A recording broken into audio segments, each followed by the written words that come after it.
This screencast will give you an historical introduction to Chaucer and his audience. Geoffrey Chaucer lived from about 1343 to 1400. We're not certain of his birth year. He served in the government of King Edward III. You remember King Edward III from Sir Gawain and the Green Knight? And he held many important posts, including he was a member of Parliament, he was a Justice of the Peace, and he was also a very high post when he was the Controller of Customs. So, although he worked and socialized with aristocracy, Chaucer was from the middle class, which since the plague years was becoming increasingly powerful. Life was very precarious during those times, actually, for several reasons. First and foremost, the Black Plague, also known as the bubonic plague, was rampant across Europe during the 14th century. And although people didn't know it at the time, it was spread by fleas and rats. The plague killed quickly, usually within 24 hours of the first symptoms. It wiped out one-third of the population of Europe, mostly peasants because they couldn't get away from the plague. This is a doctor's uniform of the day. They wore bird-like masks to protect themselves from the vapors of the disease, and those beak areas they would fill with herbs and things to try to keep out the bad fumes of the disease. You can imagine how terrifying it must have been to see someone like this come into your house, especially when you were with the plague anyway. The plague led to a questioning of the power of the church. Many priests fled the plague rather than serve their parishioners. Those who did stay were often powerless to save the people stricken with the plague, and oftentimes they died themselves.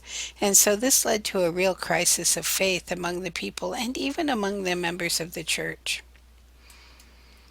Artistic and literary traditions arose. One was called the Danse Macabre, or the Dance of Death, and it showed a skeletal death dancing with all different types of individuals. Here, a wealthy couple, and also the child of a poor family.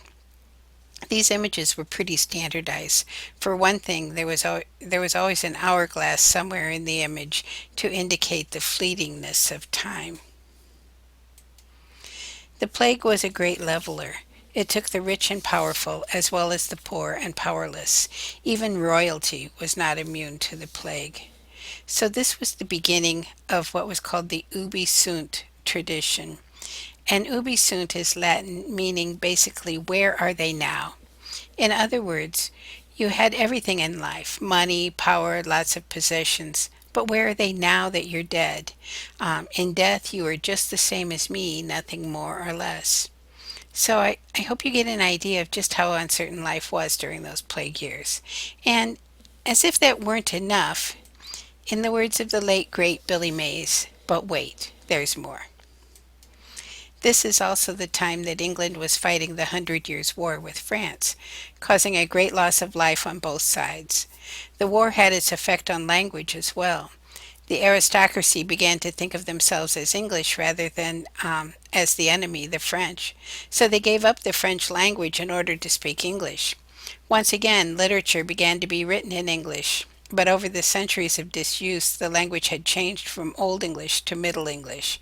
Although the language of Sir Gawain and the Green Knight would be very difficult for us to translate, Chaucer is writing in the more standard London dialect, so his language is much more recognizable to us. Look at the first lines of the Miller's prologue. And this is in Chaucer's own language. Look at how easy this is to translate into modern English. When the knight had thus his tale told, in all the rout there was not young nor old, that he didn't say it was a noble story, and worthy to be drawn from memory. So the language is becoming much more like the English we are used to. But we need to get back to the serious problems that troubled the people of the 14th century. The plague and the war were not the only things happening while Chaucer was writing his tales. In 1381, the peasants revolted against the British crown. They rose up to demand better pay and protest against increased taxation levied to help pay for the war with France. Around 60,000 peasants marched on London to demand change. At one time, this would have been unthinkable, but since the plague, there were far fewer peasants than there used to be. And although they were the lowest of the low, the peasants were indispensable to the wealthy. They were servants in households, they picked crops and tended animals, and without them there was no one to serve the aristocracy, no one to pick the landowner's fruits and vegetables, no one to tend to the farmer's livestock. Suddenly, after the plague, the peasants realized that they were in demand and could charge higher wages for their services. If a landowner didn't want to pay what they asked, then they'd just go to the next farm and the landowner's crop could just rot in the fields. Eventually, the aristocracy put an end to the revolt, but supply and demand helped bring about what the revolt could not: more power, education, and income to the workers, and a rise of a new class, the wealthy merchants.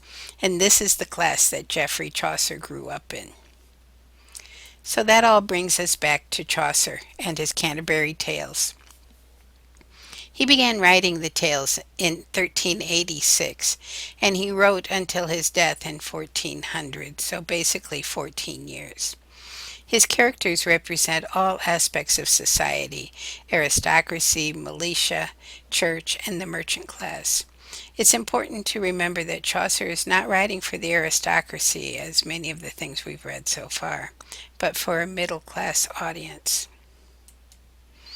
The Canterbury Tales begins with the general prologue, which sets up the overarching story for the tales and serves as a framing device. A framing device is a story that surrounds another story. If you look at this image, you will see that we have a story in the center. Somebody's stuck. I suspect it might be Pooh, which is a story within itself. I mean, who is stuck and how did he get in that situation? But if we move out to the frame and beyond, we have another story. Whose arms are these, and what are they doing with this frame? So in the case of the Canterbury Tales, the various stories told by the miller, the wife of Bath, and so on, are like the stuck guy in the middle of the frame. And the general prologue sets up the framing narrative, the bigger picture in the frame and beyond. In the general prologue, Chaucer tells us that a group of pilgrims are meeting to go on a pilgrimage to the shrine of Thomas A. Becket, located at Canterbury. The group meets at the Tabard Inn outside London. That's Tabard.